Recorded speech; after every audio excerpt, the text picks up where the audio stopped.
कि जब भी कोई भी व्यक्ति अपनी जिंदगी में कुछ पाना चाहता है तो उसके लिए यह विचार करना पड़ेगा, क्योंकि कल बात आई थी, संसार में सुख कभी अपने अंदर से प्रकट नहीं होगा।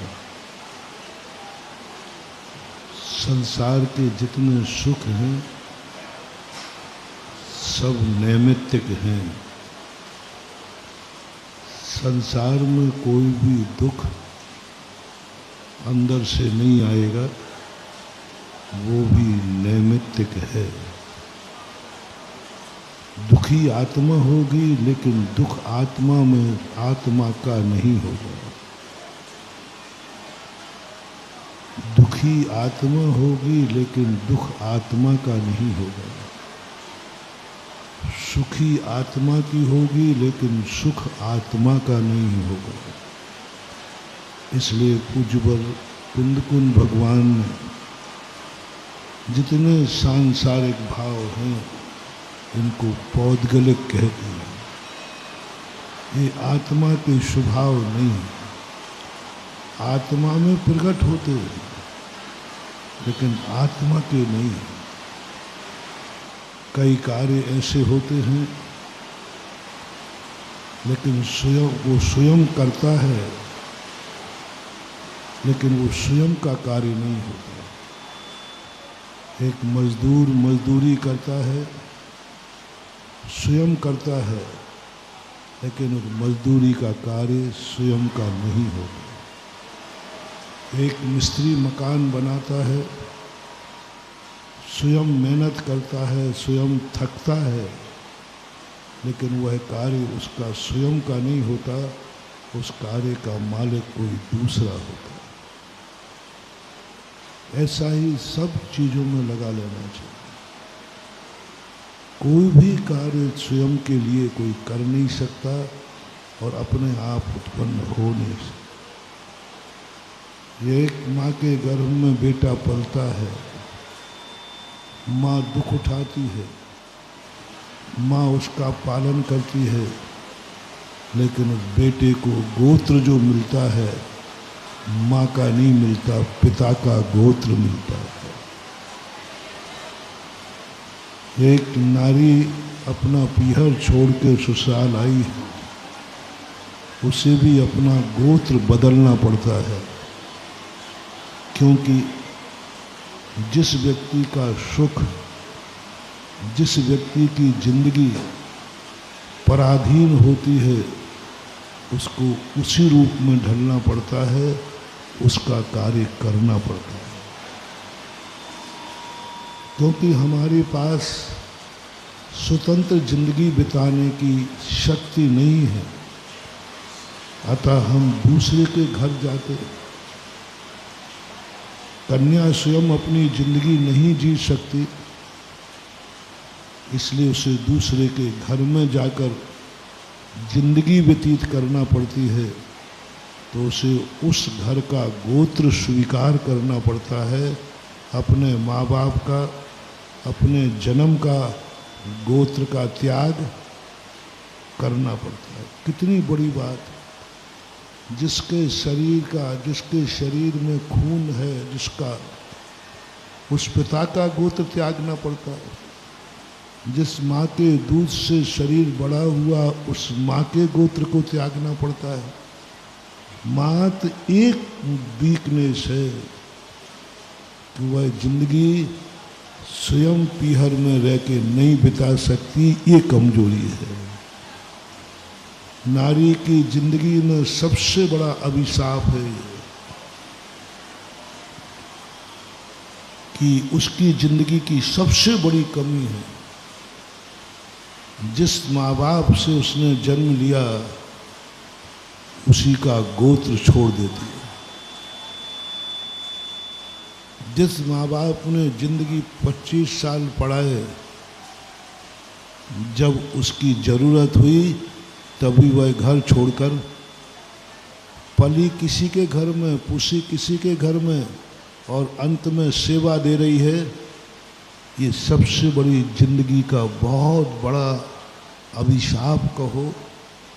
तुम्हारी दृष्टि से व्यवस्था है, लेकिन जब अध्यात्म दृष्टि से देखा जाए तो ये पराधीन होने की सजा है। क्योंकि तुम अपनी जिंदगी स्वयं जहां जन्मे थे वहां नहीं गुजार सकते। चाहते तो गुजार सकते थे। ब्राह्मी सुंदरी का गोत्र नहीं बदला, क्योंकि उसने कह दिया मैं पराधीन नहीं होंगी। मैं अपने पराधीन सुख को इतना हो जाऊं कि इतना पवित्र गोत्र मुझे मिला। मैं तीर्थंकर की बेटी हूं, मैं इक्ष्वाकु वंशज हूं,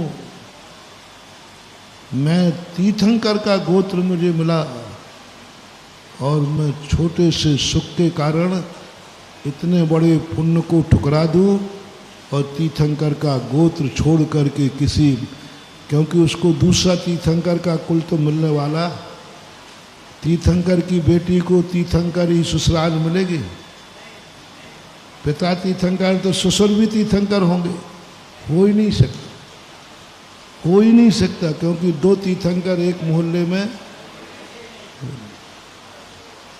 चलो एक तीर्थंकर का कुल छोड़कर दूसरा तीर्थंकर मिलेगा ही नहीं। ब्राह्मी सुंदरी सोचा नहीं, मैं नहीं होने। लेकिन ब्राह्मी सुंदरी जैसा यदि सभी कन्याओं का सोच हो जाए, सोचो कभी ऐसा हो तो संसार रुक जाए, व्यवस्थाएं डगमगा जाए, सारी व्यवस्थाएं डगमगा जाए, संसार डगमगा जाएगा, अराजकता फैल जाएगी, अत्याचार, पापाचार, अनर्थ फैल जाए। वो तुम्हारी मजबूरी है, लेकिन मैं तो स्वरूप बता रहा हूं।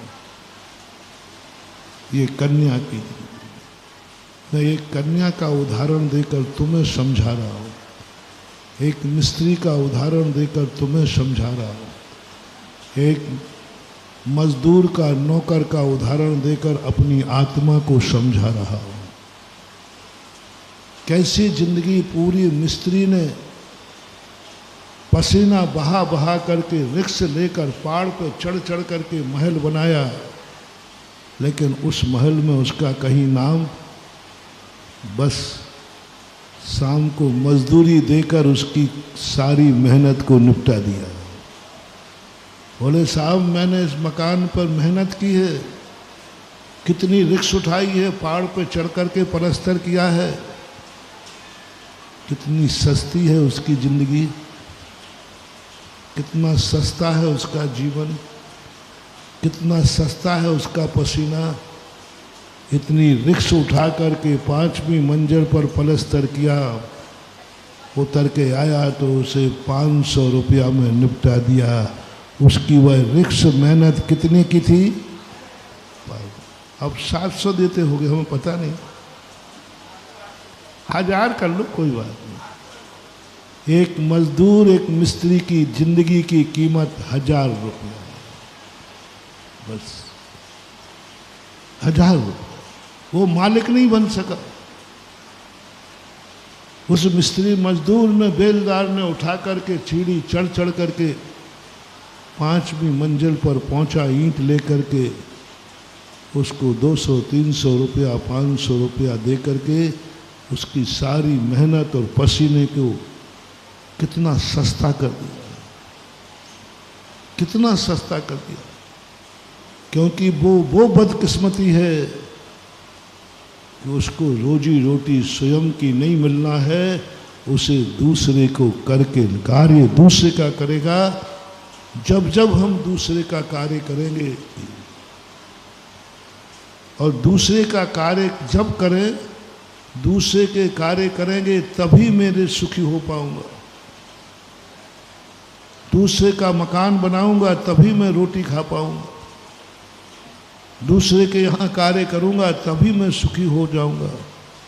यदि मैं दूसरे का कार्य नहीं करूँगा तो मैं और मेरा परिवार भूखा मर जाएगा। ये देखो मजबूरी देखो। इसलिए वो बड़ा खुश है कि कम से कम सेठ ने मुझे मजदूरी दी, लेकिन मूल्यांकन करो। ऐसे महानुभाव अपनी चेतन आत्मा पूज्यवर कुंद स्वामी श्री समय साथ जी में कहते हैं, देख ले तुझे क्या हो गया, तेरा मूल्यांकन देख कितना कितना कितना आत्मा अनंत शक्ति संपन्न है। लेकिन संसार अवस्था में कर्म की चपेट के कारण से